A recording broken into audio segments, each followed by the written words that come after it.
come on. Right, but so the situation right there, like it's like sometimes it's like this cause things that got too much power and then they want to explode it. They want to make some be an excuse of why they did it, and then they're correct. If it happens, people like I'm glad that y'all do this right here because the majority of the public, something happens, give it a week or two, so that's gonna happen and it's forgotten about. And like you have to give us stuff like that right there. And that's a good question, but I mean that's a good statement you made because we get treated the worst shit. You know what I'm saying? Yeah, it's in the big news. How do you think people feel about George Floyd? And they're honestly sitting there thinking about what he went through, the racist cop. What about the cop? If you probably looking up, that man's probably out free right now. No. Right. So would you say the so-called black man in America get mistreated the worst? Right. Yeah. Okay. But it's not just black people. Like if you're not white. I like that. So you say Hispanics too. Native Americans, right? They're worse. They're pretty worse. We just don't, get the most of the kind of news like it is with black. But like, everybody's. Go ahead, bro. Check it out. Check out the precept that I bring us. The book of Zechariah, chapter 11 and verse 5. Whose possessors slay them and hold themselves not guilty. You hear that, bro? So the possessors are our enemies. So-called white man, right? They slay us and they hold themselves not guilty. So a lot of cops that kill us unjustly, and even some white people that kill us unjustly, they get off. They get off. So read it one more time for the brother. Zechariah chapter 11 and verse 5. Whose possessors slay them. So we've been possessed by the so-called white man, right? It's our oppressor, he possessed us, the people. I just think real deep. I never been deep for my life. I just stay my I got a girlfriend. For real. Think to myself, because you never know people out here. You don't ever know someone just snap one day, like says what happened text the other day. You never know when someone in their last break and you can be in the wrong place for a long time. See what I break it out? You got other people, right? You got one people that have been ruled over other people for like hundreds of years, right? Yeah. So that's evident. Now, like you said, we in this society, we are assimilated with this place. We've assimilated with this place. And so, we're going to look at them and like, okay, they're not so bad. Everybody just the same. We all have a chance. But you got a certain class of people, like you said, like the Hispanics, Native Americans, and black people, for sure, they don't have a chance in society, right? So those are bad things, right? Like hoods, reservations, barrios, the places that's a mess in the Latino. And Native American and blacks, they're poor places, right? What do you say about? Yeah. Okay. So these are curses that we're trying to bring out, trying to show you that we go under as a people. Hey, bring Deuteronomy 28, verse 15 now. Book of Deuteronomy, chapter 28 and verse number 15. But it shall come to pass, if thou wilt not hearken unto the voice of the Lord thy God, to observe to do all his commandments and his statutes, which I command thee this day, that all these curses shall come upon thee and overtake thee. So all the curses, meaning bad things, shall overtake us as a race.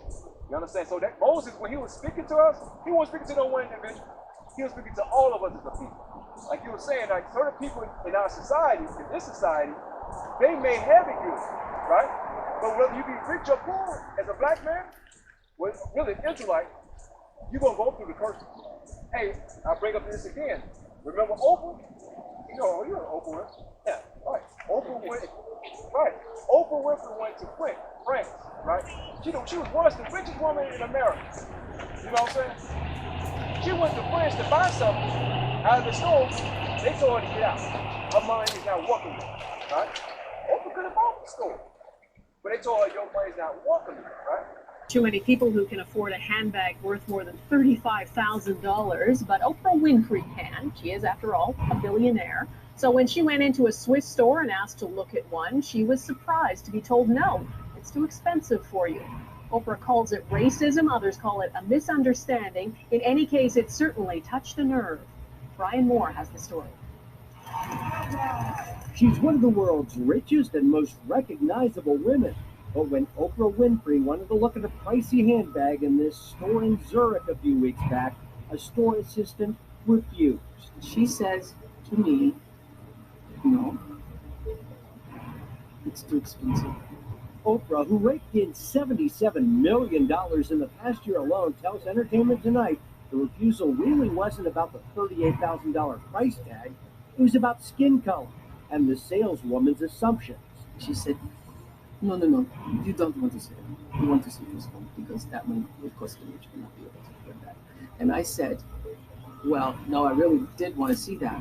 And she refused to get it. She refused to get it. Oprah says she asked one last time. She said, oh, I don't want to hurt your feelings. And I said, okay, thank you so much. You're probably right. Can't afford it.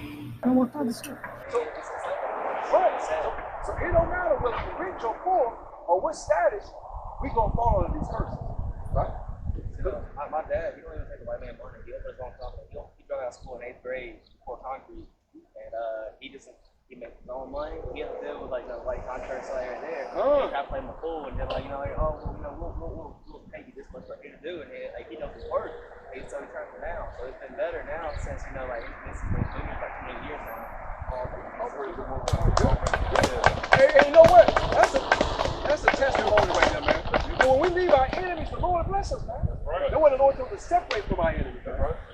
Did you know there was a scripture on that, man? The Lord told us to separate from them. I stopped going to church, and I love going to church. I love hearing the word and everything else. We used to go to walking on water. I think it was like that side of the Point Roebuck area, and I love the church. My preacher, Pastor. He was caught stealing money from the church. He stole $100,000 in 2 years from the church. And I was like, everybody's human. I'm just another man preaching me, and he's making his own sins. So I was like, I believe in God. I read the scripture if I didn't go. I got on my phone every morning I wake up, and I got the scripture right there. And I feel like every morning something, because my phone is touching. Just gonna bring out Micah 3 and 9. 3 and 11. Because, brother, that thing right there, that happened. You know what? The thing is, he robbed him literally. You know what I'm saying? He robbed him in front of his face. He said $11,000, right? $20,000 in 2 years. But you know what? He ain't the only one. It's many of these pastors robbing many of our people, man. You know, so he just got caught. Or the people just say, hey, look, we found that you got 20,000, right? 20,000 from the congregation, man. You know how many poor people he gave with their last dollar to help build his house? It wasn't like a thriving part of town either, so. Okay.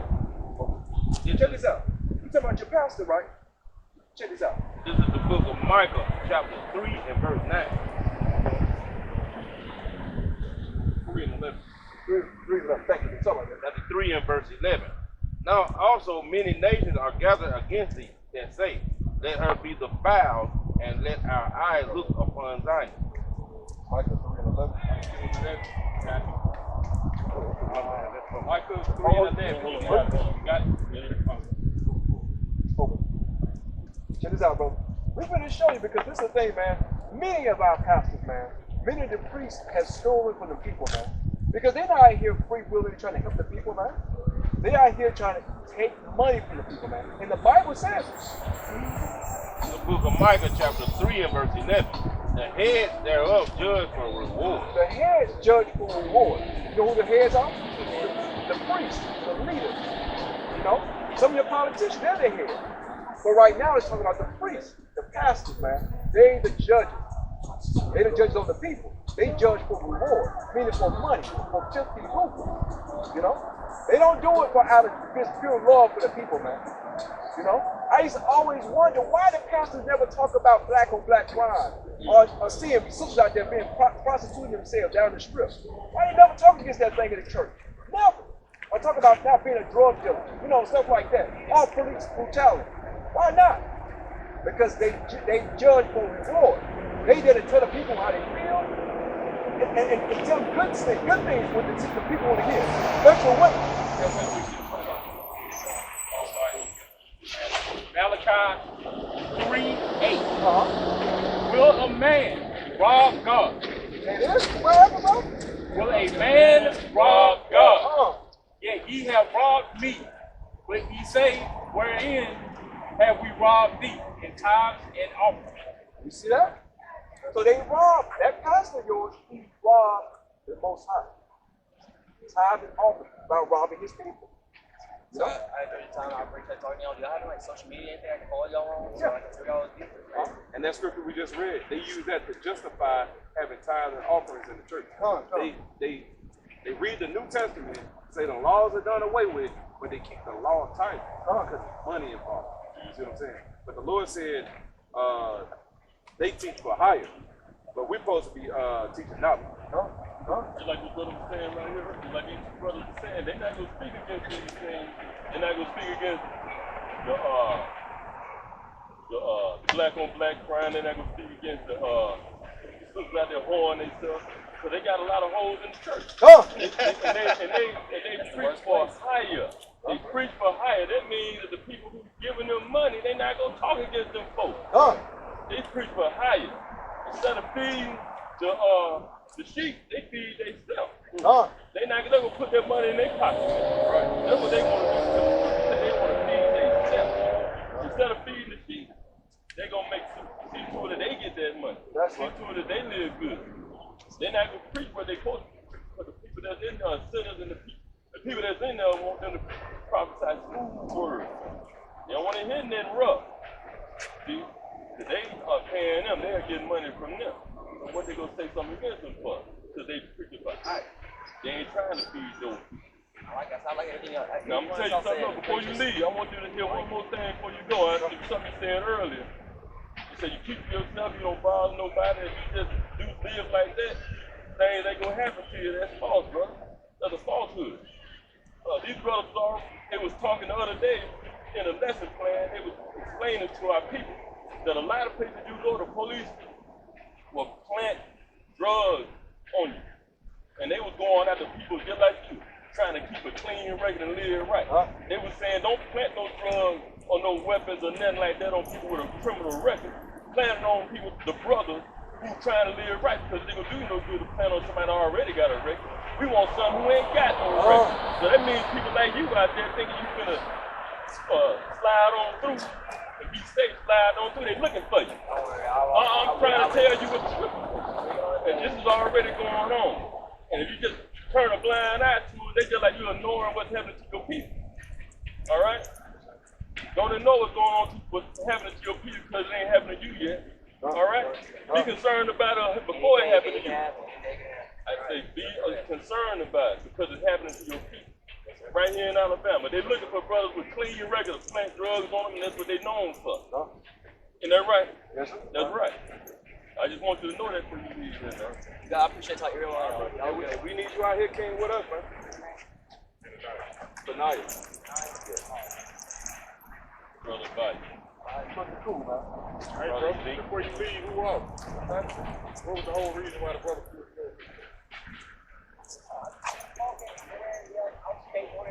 You know who you are before you leave? Who are we? As a nation. You got a name. Who's the guy called? The Israelite. That's right. You know why You got to stay to yourself, or why you say it's a low profile? Because it is the night of God chosen. And we in the condition we in for what reason? For what reason, bro? disobeying the commandment. For what reason, brother? For what reason, brother? Go to the command. For what reason? To break the commandment. For what reason? So what commandments do you break? All of them, or just you don't live by them? All of them. Every one of them is think of, right? We are holy. I'm calling it. I'm calling it. Look at that. The book of Leviticus, chapter 11 and verse 7. So, I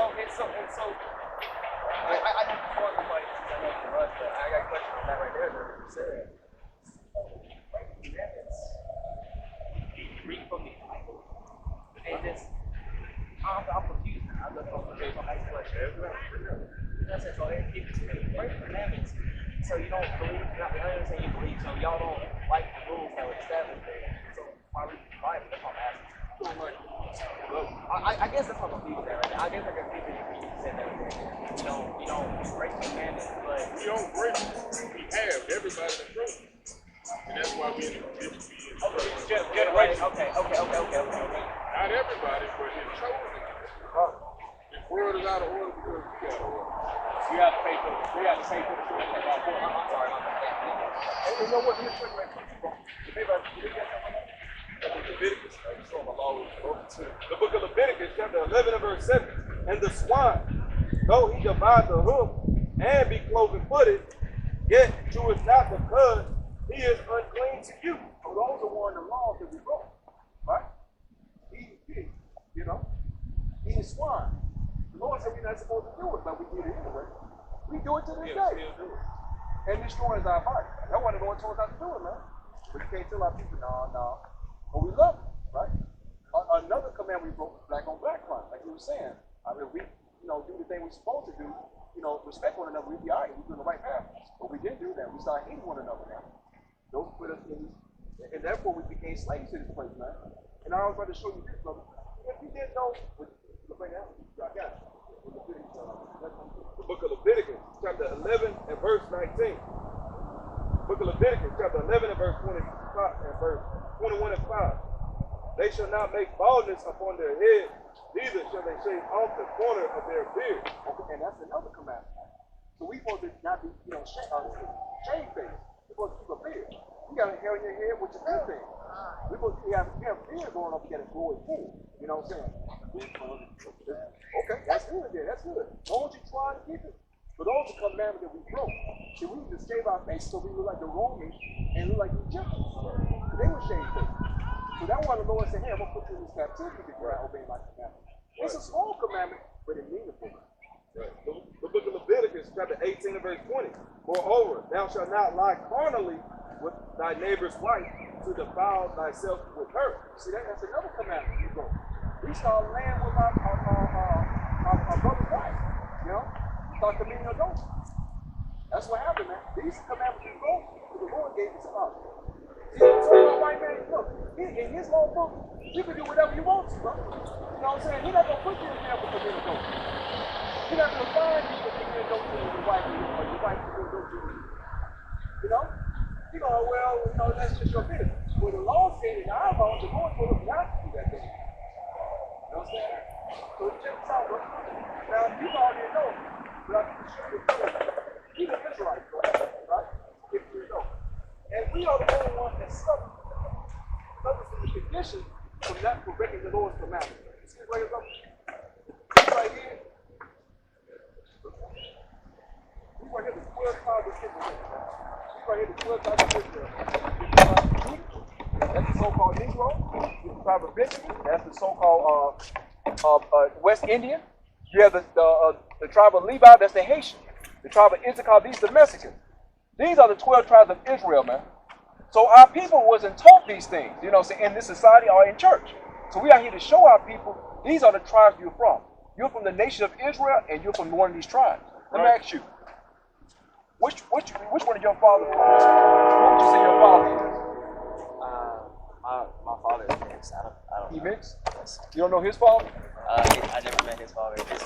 His dad, his mom was white and his dad was black. Your father? And Okay. my mom's black and he's mixed. Okay, so that means you're black. I'm still black. That's right. 1% black. That's what people say. But the Bible says it in the book of Numbers that the book of Numbers shows you, book of Number 1 and 18, that you're from the seed of your father. You know that? So just because you're mixed, that don't mean anything. You know what I'm saying? It's the father that carries the seed. We got everything. We got Indian. My family is just a bunch of. And it's a lot of brothers and sisters think they're mixed, but not knowing that you come from that lineage of your father. Right. That's what you come from. You're going to bring it up for you. Numbers 1:18. And they assembled all the congregation together on the first day of the second month. And they declared their pedigrees after their family. Their pedigree, their lineage. By the house of their fathers. By the house of their fathers, man. You see that, brother? So they declare their pedigree after the house of their fathers, after their father's lineage. So that's who you are. You are from the seed of your father. So your father's black, most likely you're from the tribe of Judah. You're from the tribe of Judah right here, bro. Most likely. See that, man? So the reason why you said you want to keep a low profile, because the tribe of Judah go through hell, man. Right. You feel me, bro? You said, I want to stay out their way. I don't want to give them a reason to pull me over. Sometimes you don't need a reason to get pulled over, bro. You know what I'm saying? Sometimes you can just be doing your own damn thing. See, I just think the same thing, bro. But the Lord had to show me different. I got out of high school, went to college, I say, hey, I'm gonna be a good citizen. I'm gonna be a good boy. I'm gonna ride around with my insurance, my tires, everything measured right. You know what I'm saying? I make sure my tires had enough air. I want to get full of calls to please no issues, man. All the basics. Yes, Okay. Right. Yeah, you know, and you do everything right. Right. I don't have a verse. You know what Which I'm nigga? saying. But there's a verse that says for you to love God, you have to hold your brothers in the same. You can't love God without loving your brother. You understand? You understand? This is John. The book of Leviticus, chapter 19 and verse 17. Thou shalt not hate thy brother in thine heart. Thou shalt in any wise rebuke thy neighbor and not suffer sin upon him. So you know with the 12 tribes, if you see who these people are, a lot of times one of the curses that's upon us, we have an evil eye toward our brother. Huh. So if you see these, you understand these 12 tribes. These people, these are your people. You know what I'm saying? A lot of times, you know, you see, you might have some black people. They may not look at Mexican people as brothers. Are the same. They just totally different people. But we all were brothers within up under the 12 tribes of Israel. That's right. Right. That's right. I got a precept. Get a brief. Okay, go ahead. I'm sorry. This is 1 John chapter 4, verse 20. There were a lot of Christians say.